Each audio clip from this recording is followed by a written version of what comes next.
সমুদ্রের পাড়ে ঘুরতে আসলে যে কত রকমের জিনিস দেখা যায় তা বলার বাইরে। একটা বিবরণ যদি দেই তাহলে দেখুন, ছোট্ট একটু জায়গা, কিন্তু তারপরও কতগুলো শামুক একত্রে আসে।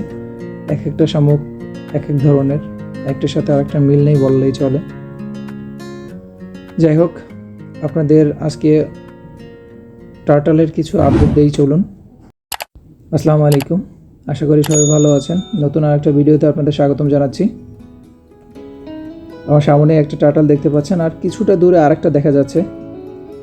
আমি জানি না আপনারা কতটুকু স্পষ্টভাবে দেখতে পাচ্ছেন, তবে কিছুটা দূরে পানির ভিতরে আরেকটা দেখা যাচ্ছে।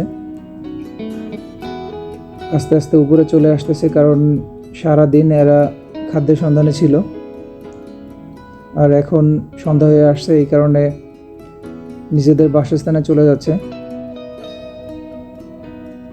আবার সকাল হলেই এরা পানির ভিতরে চলে যাবে। এইভাবেই টার্টলের জীবনই চলতেছে এখানে। তো ওই দেখতে পাচ্ছেন আর একটা। তো ভালো থাকবেন, সুস্থ থাকবেন, আর আমার ভিডিওগুলো কেমন হয় দয়া করে জানাবেন।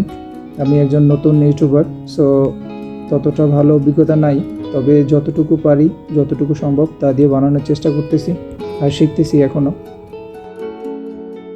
আপনাদের ভালো কোনো আইডিয়া থাকলে দয়া করে আমাকে জানাবেন।